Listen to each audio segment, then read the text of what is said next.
Thank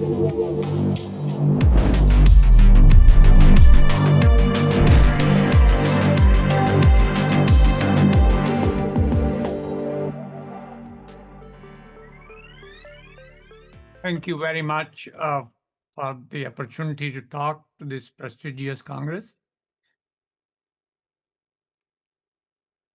I want to thank especially Mr. Cristobal and Francisca and other members of the team. The title of my presentation is Agriculture in Argentina, a Success Story.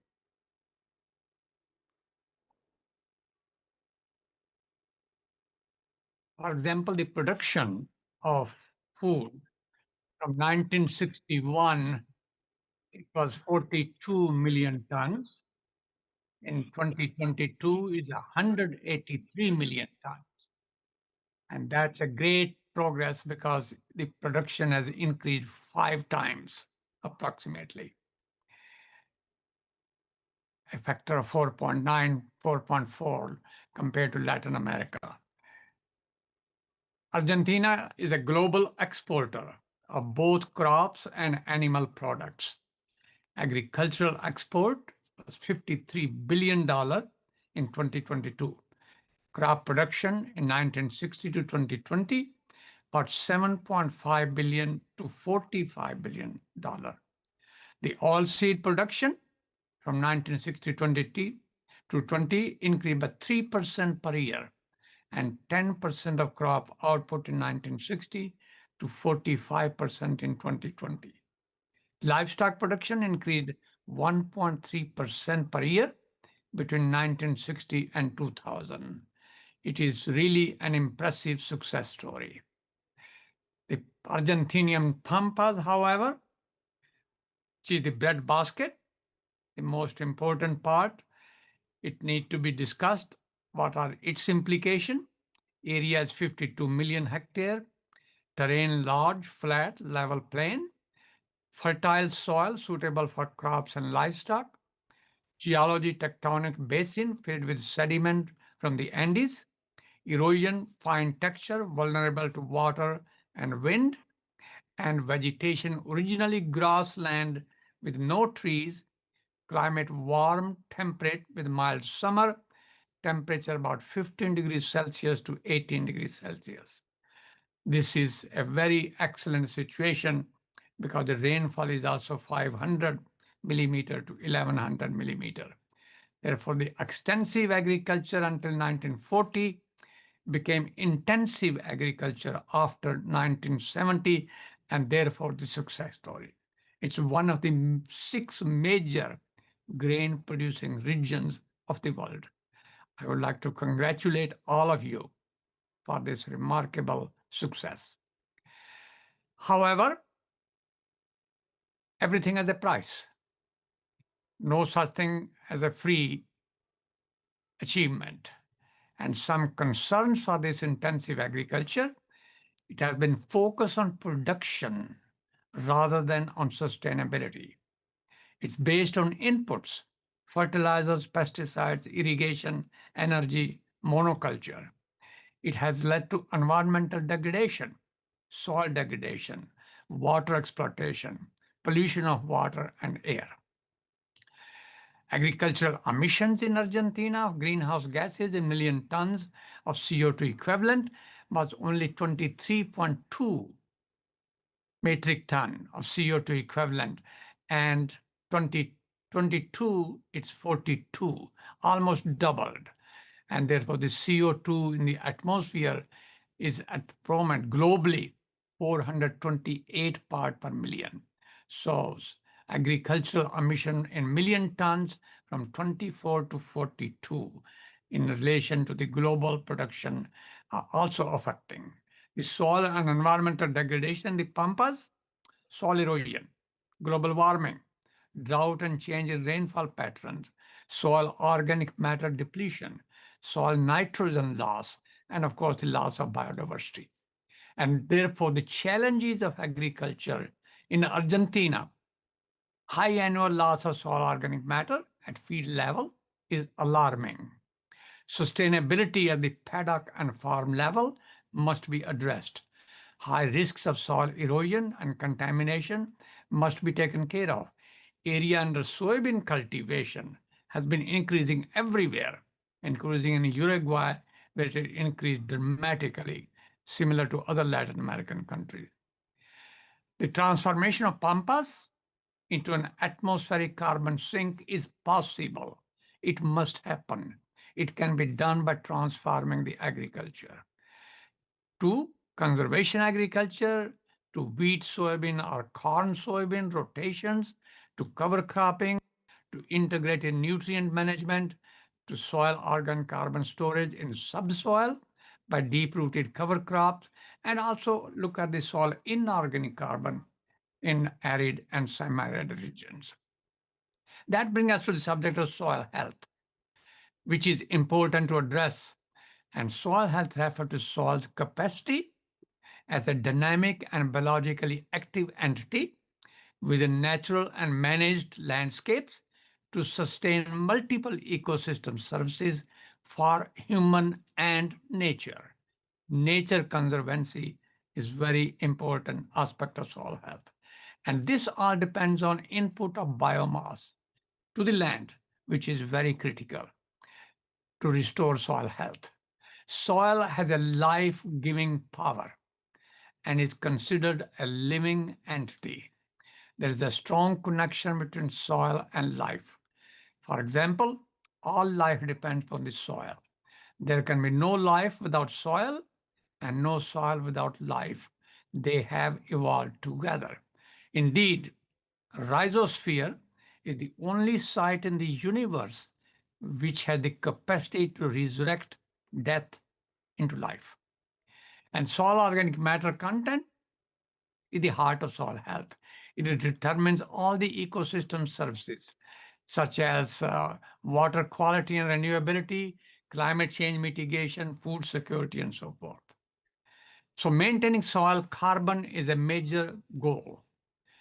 And one more thing, that between 2025 and 2050, many transformation will happen in agriculture. Space farming, hypergravity agricultural conditions, robotic soil, soil-less agriculture, artificial intelligence, precision agriculture, the nexus approach, the nutrition-sensitive farming, farming soil with plants that emit molecular-based signals for remote sensing and targeted intervention. And finally, farming carbon, growing carbon in soil as a commodity that can bring income stream for farmers on the basis of the One Health concept. The health of soil, plants, animal, people, ecosystem, and the planet is one and eternal. What's farming carbon? Growing carbon as a farm commodity that can create another income stream for farmers, ranchers, foresters, and other land managers. This is achievable by adopting regenerative agriculture, which means inspired by eco-innovation, powered by non-carbon energy, driven by a circular economy and green infrastructure, and supported by the recarbonization of the terrestrial biosphere as the bedrock of sustainable development. Soil organic matter, essential to soil health, is the elixir of life, recipe of life, on which the life depends. And managing soil health, a model agriculture which Pampas and rest of Argentina can adopt, we need modified, improved varieties, improved species, and these species not only have above ground biomass, but also below ground biomass, deep root system, and the plants which emit molecular-based signals so that we can intervene for any stress.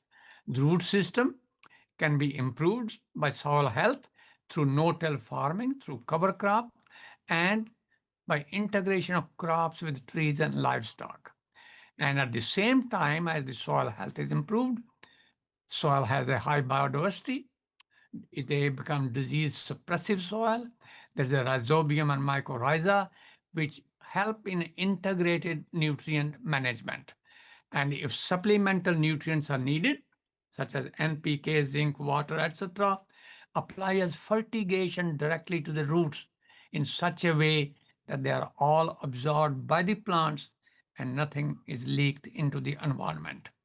Our goal is to create a positive soil carbon budget, which means gains of carbon to the soil by practices such as biochar, compost, cover crops, and others must exceed the losses by erosion, leaching, and decomposition.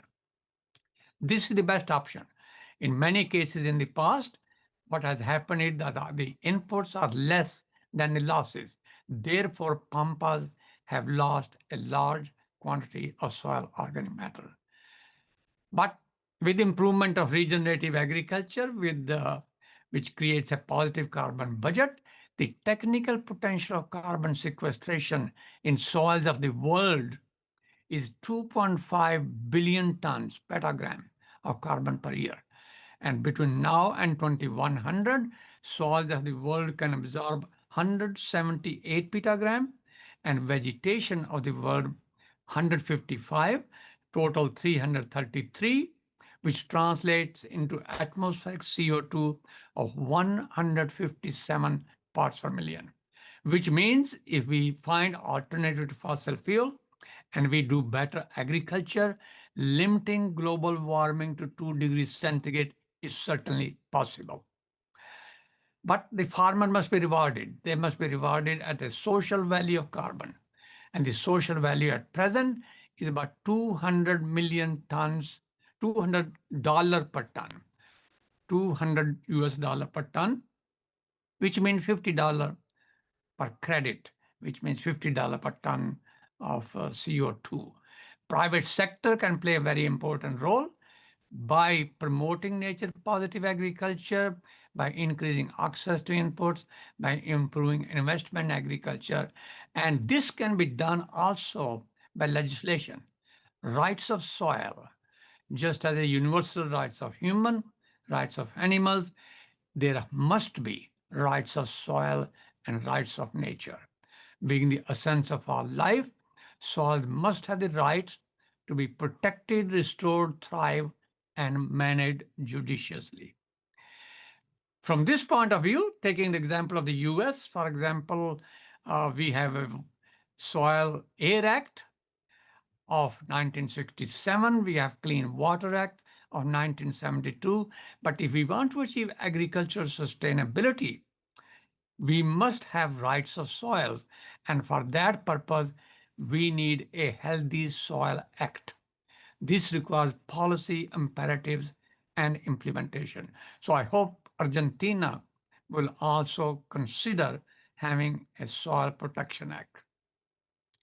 And finally, I would like to mention that one important thing that we must consider, in addition to science, that the soil stewardship, taking care of Mother Nature, and its care must be embedded in every fruit and vegetable eaten, in each grain ground into the bread consumed, in every cup of water used, in every breath of air inhaled, and in every scenic landscape cherished. This is come from scriptures of every religion in the world. And finally, it was a great honor to see that the Prime Minister of India visited the President of Argentina, and I hope this cooperation will extend to bring peace, prosperity, and tranquility in the world by addressing food and nutrition security. Thank you for the opportunity to talk to you.